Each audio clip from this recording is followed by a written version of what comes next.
Šodien raidījumā stāstīsim par Rīgas Tehnisko universitāti, kur šogad atzīmē savu 150. gadskārtu. Atspoguļosim, kādi ir bijuši universitātes vēsturiskie aspekti laika griežos, spilgtākās personības un esošā izaugsme.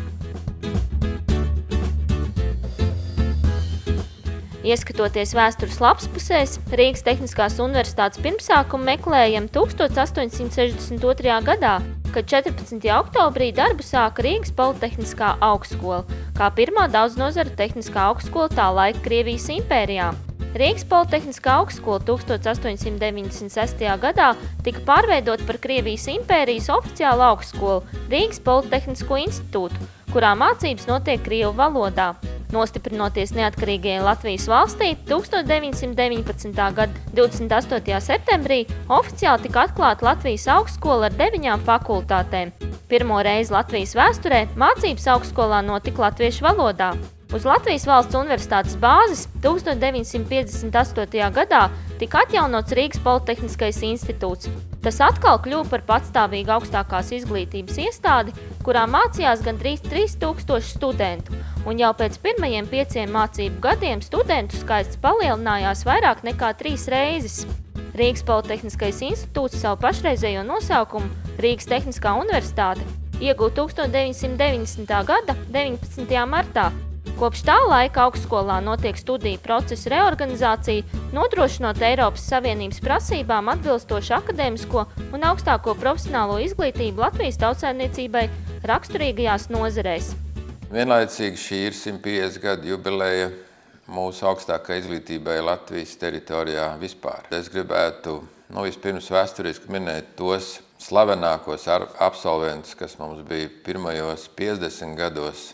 Paulu Valdēnu, mūsu slaveno ķīmiķi. Pirms 2 gadiem viņš tika atzīts vēlreiz par visvairāk citēto ķīmiķu pasaulē, un tas ir liels gods Rīgas Tehniskā universitātei. Vēl es gribētu noteikti minēt tādus slavenus absolventus kā Friedrichs Zanderu, kurš bija pirmais plānotājs lidot uz citām planētām, uz Marsu, pieņemsim, un arī viņa vadībā pirmās raķetes tika palaistas. Tās jau gan bija Padomju Savienības teritorijā 30. gados.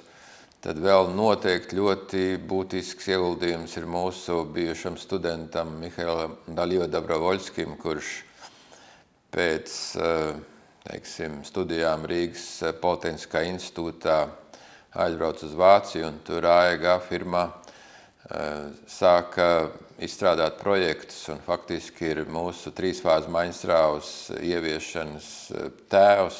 Tad es vēl gribētu noteikti vienu no pirmajiem Rīgas Politehnikuma absolventiem minēt Džordžu Armstedu, kurš bija 11 gadus Rīgas pilsētas mērs, 19. gadsimta beigās, 20. gadsimta sākumā, un faktiski, kurš izveidoja Rīgu tādu, kā viņa ir tagad. Leonīds Ribīckis arī uzsver, ka Rīgas Tehniskā universitāte tā ir daļa Rīgas un daļa Latvijas tautas kopumā, jo šo augstskolu ir absolvējuši gaišākie Latvijas prāti. Rīgas Tehniskajā universitātē ir padomnieku konvents, kurā darbojas mūsu absolventi vairums no vadošo Latvijas uzņēmumu vadītājiem, tādi kā Adriāns Dāvs no Latvijas gāzes, Juris Savickis no ITER Latvija, tāpat Latvenergo valdes priekšsēdētājs un Lattelekom un arī vēl daudz citi. Tie visi ir mūsu absolventi un aktīvi darbojās padomnieku konventā.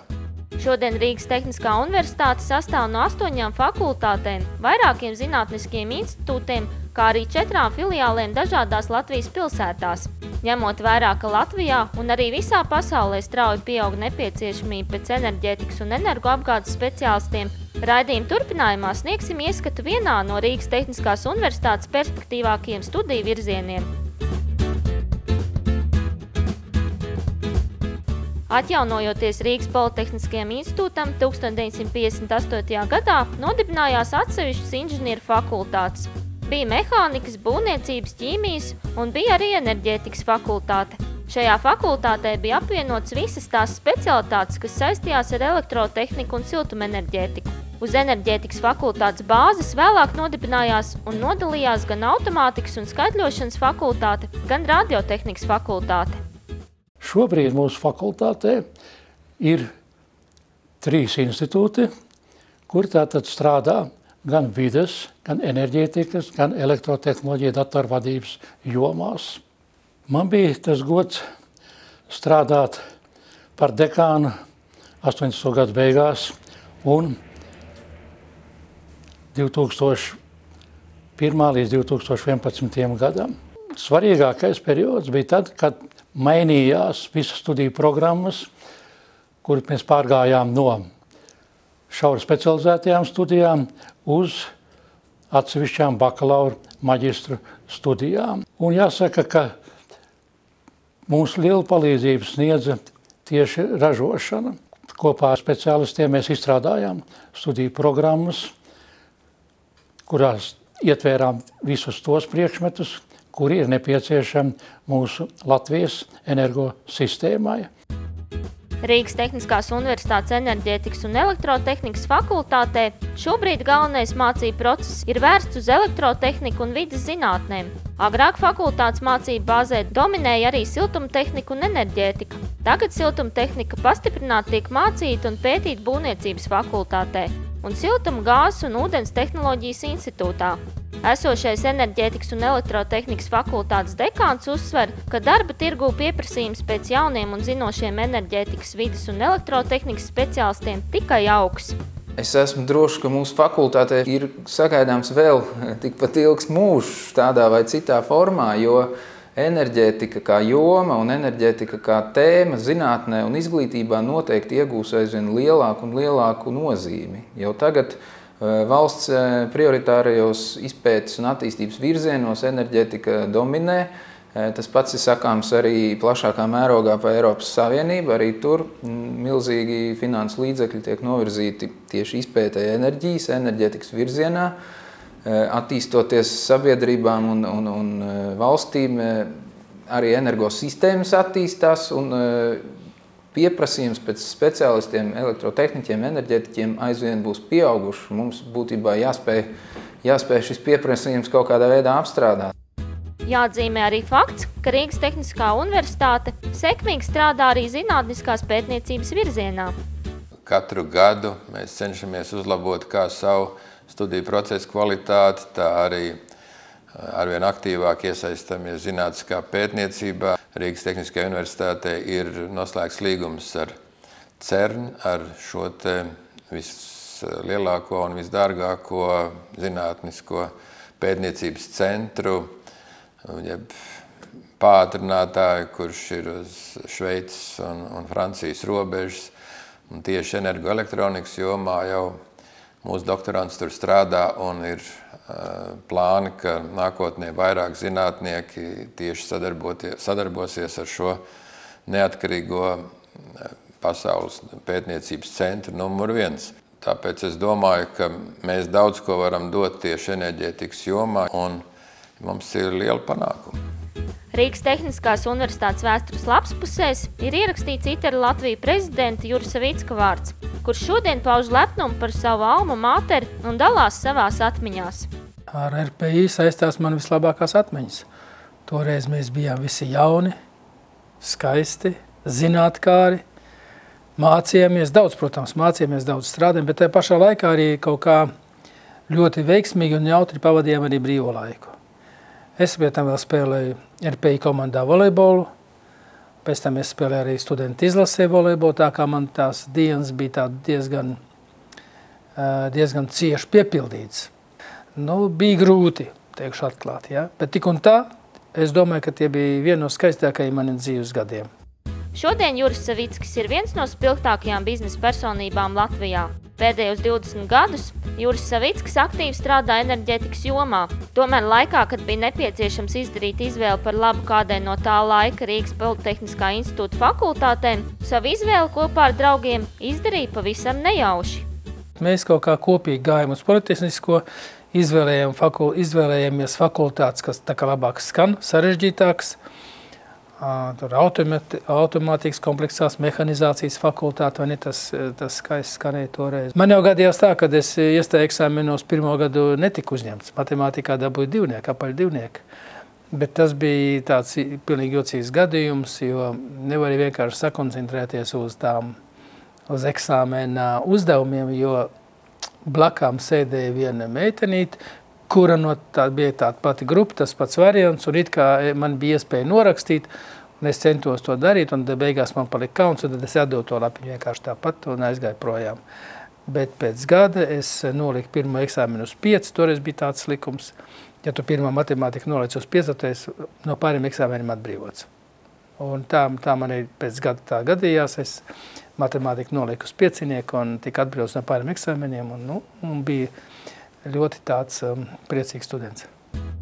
Atceroties savus studiju gadus, Juris Savickis atzīst, ka Rīgas Politehniskais institūts un tagad Rīgas Tehniskā universitāte spēja saviem studentiem garantēt labas iespējas darba tirgū.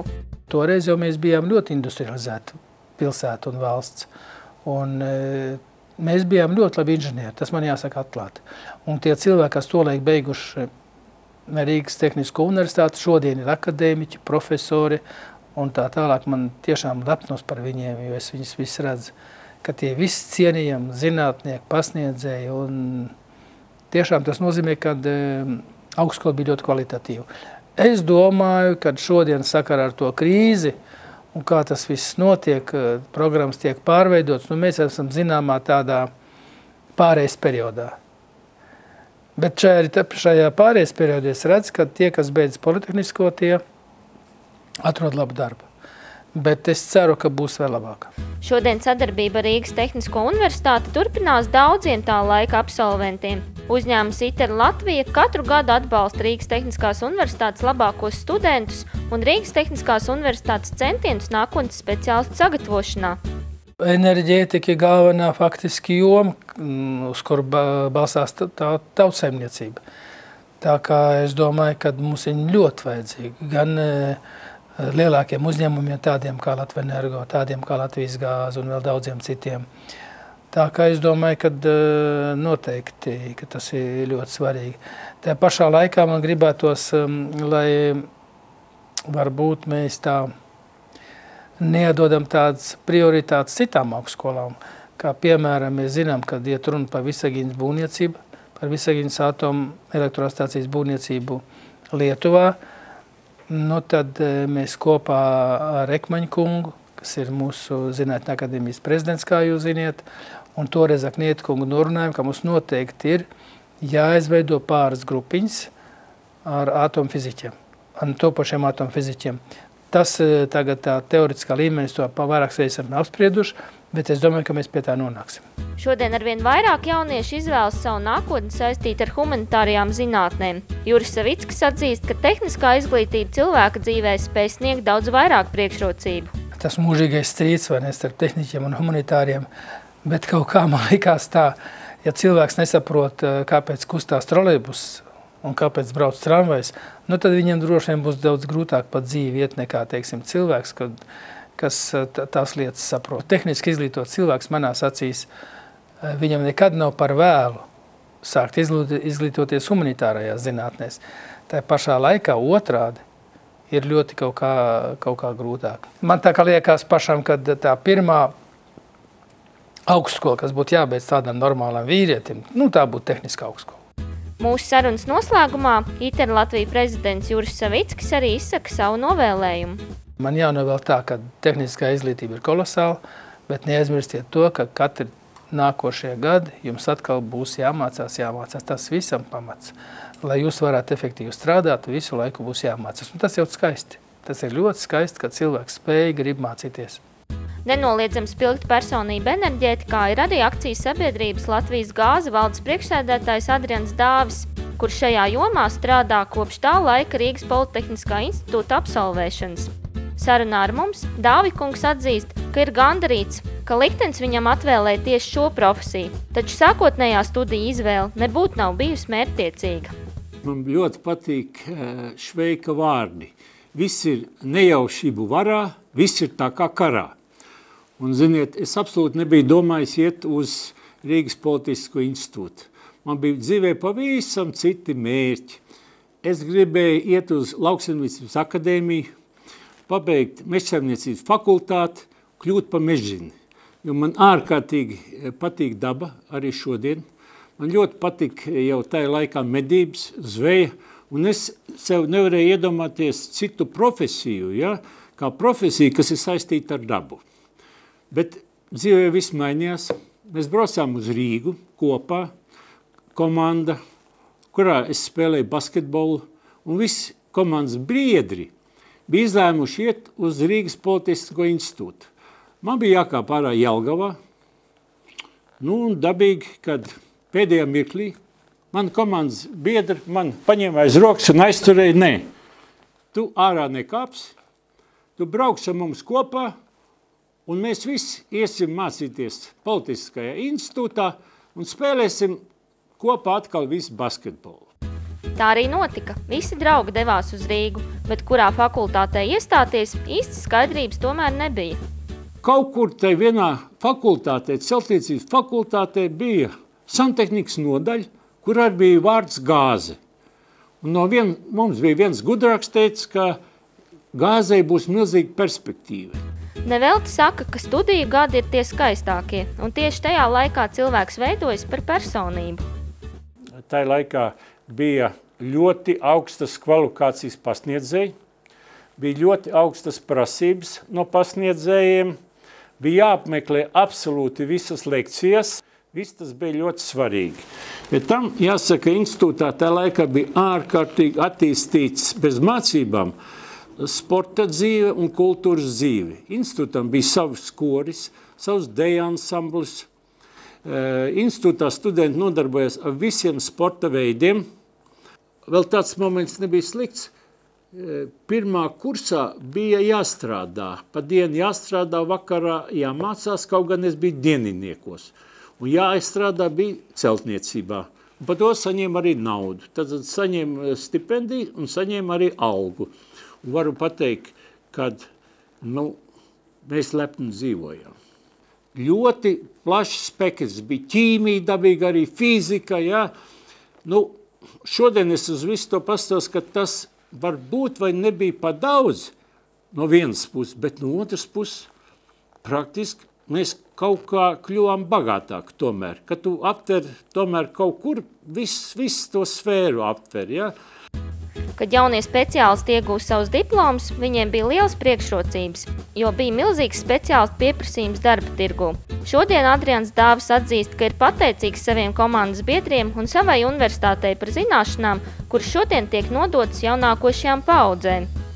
Tā viss bija pilnīgi nejaušība. Un es savu mūžu nedomāju, ka es kļūšu par gāznieku. Vēl vairāk es nedomāju, ka es to gāzi iemīlēšu no sirds. Un ka es gāzē atdošu visu savu mūžu un arī visu laiku šajā gāzē strādāšu. Arī akciju sabiedrība Latvijas gāze katru gadu atbalsta labākos studentus un palīdz studentu praktisko darbu īstenošanā. Adrians Dāvis arī atzīst, ka šodien enerģētikas jomā jaunajiem un topošiem speciālistiem perspektīvas kļūst aizvien plašākas. Un šodien šī sfēra ir daudz lielāka nekā viņa bija, teiksim, 15-20 gadus atpakaļ. Tad tas enerģētikas diapazons tā nav tikai elektroapgāde un gāzes apgāde vai siltuma apgāde. Tā šodien ir, kas ir ļoti svarīga tēma, tas ir atjaunojami energoresursi, kuriem ir milzīga perspektīva. Tas ir saules enerģija, vējas enerģija, zemes siltuma izmantošana, tad, teiksim, arī zaļā enerģija, kas ir saistīta, teiksim, ar šķeldu, granulām un tā tālāk. Tas ir, varētu teikt, tas ir pilnīgs jauns enerģijas virziens, kurš ir ar milzīgu perspektīvu. Un, teiksim, mums tādas speciālists jāgatavo, un tas virziens ir ļoti svarīgs. Un šodien, teiksim, jau, cik es zinu, tad mūsu tehniskā universitātē speciālisti tiek gatavot daudz plašāk, un tas ir ļoti pareizi. Šī profesija ir vienkārši, jāsaka, tā izcila, interesanta profesija, un kuru ir arī faktiski pamatā ļoti labi atalgota. Šodien Rīgas Tehniskā universitāte sevi dēvē kā pilsētu pilsētā. Jau pirms 40 gadiem radās ideja Rīgā izkliedētās universitātes fakultātes apvienot Ķīpsels kompleksā. Pirmā ēka tika uzbūvēta jau 1968. gadā, tomēr šis projekts tika realizēts tikai daļēji. Pašlaik Rīgas Tehniskās universitātes sapnis par vienoto kompleksu Ķīpsalā piedzīvo renesansi. Notiek vērienīgi rekonstrukcijas darbi, lai lielāko daļu universitātes fakultāšu pārceltu vienu vietu, padarot to par modernu 3. paaudzes universitāti. Projekta pirmo posmu paredzēts realizēt līdz 2013. gada beigām. Līdzinējais ēku komplekss piedzīvos ievērojams pārvērtības un kļūs par Rīgas tēla būtisku sastāvdaļu. Āzenes ielā 12 vienā ēku kompleksā elektronikas un telekomunikāciju fakultāte tiks apvienota ar enerģētikas un elektrotehnikas fakultāti, padarot to studentiem par kopēju vidi darbam un komunikācijai. Mēs visi ļoti gaidām jaunās fakultātes ēkas projekta attīstību. 30. oktobrī parakstīts tika līgums ar būvniekiem, un pat labāk tiek iedzīti kontrola pāļi. Un pēc optimistiskiem scenārijiem jau gada pusotru laikā varētu gaidīt, kad jaunā ēka jau ir pabeigšanas stadijā. Un beidzot mums būs modernas laboratorijas un modernas telpas mūsu studentiem. Šodien Rīgas Tehniskā universitāte piedzīvo modernizāciju un izaugsmi. Rektors uzsver, ka tuvākajā nākotnē nepieciešams palielināt arī kontaktstundu skaitu. Neatkarīgās Latvijas laikā tagad mums pieņem tik vairāk likumu, kas it kā atslogoja studenti, ja viņam deva lielāku brīvību. Tātad vēl līdz pagājušam gadam likumi bija noteikts, ka kontaktstundu skaits nedēļā nedrīkst pārsniegt 20. Tajos vecajos padomu laikos mums bija 45 kontaktstundas nedēļā. Tas nozīmē, ka, lai iegūtu inženiera kvalifikāciju, kontaktstundas bija 2 reizes vairāk nekā tagad. Un, protams, ir mainījusies visa dzīve. Mums informācijas tehnoloģijas, informācijas plūsmu, ātrums, apgūšanas metodas un daudz kas, ko var izdarīt ātrāk, bet lai iemācītos būvēt tiltus, lai iemācītos būvēt elektrolīnijas, ir vajadzīgi praktiskie darbi, ir vajadzīgas iemaņas, tieši ļoti augstas kvalifikācijas speciālistiem. Un šīs te mazās kontaktstundas, protams, samazināja iespēju, bija jāizšķirās, kaut kas bija jāatmet. Līdz ar to ir vairāk specializējušies tie studenti savā nozarē, viņiem nav tik plašas zināšanas par daudziem citiem jautājumiem, jo laiks vienkārši to neļauj. Protams, tagad ir mūža izglītība un visu mūžu jāmācās, un katram ir iespējas papildināties arī pēc oficiāla diploma iegūšanas, un to ļoti daudz cilvēku arī dara, jo mums Rīgas Tehniskā universitātē ir pāri pa 3000 tādi klausītāji dažādos mūža izglītības apmācības kursos, kas iegūst par to arī kredītpunktus un kurus tagad likums atļauj savākt un pēc kāda laika iegūt atkal nākošo grādu, vai tas ir bakalaura vai maģistra attiecīgā nozarē, kur viņš ir izvēlējies sev to interesi, kur ir. Un tāpēc es domāju, ka inženierzinātnēs un mūsu 6 inženieru fakultātēs un tāpat arhitektūras fakultātē ir jāpalielina šo kontaktu stundu skaits. Mēs to cenšamies izdarīt, bet tas, protams, prasa papildus finansējumu. Un es ceru, ka būs sapratne arī ar Izglītības zinātnes ministriju un tās vadītājiem par to, ka šo te kontaktu stundu palielināšanas gadījumā arī valsts pasūtījumam būs arī lielāks finansējums, lai mēs būtu iegūti kvalitatīvāks speciālists.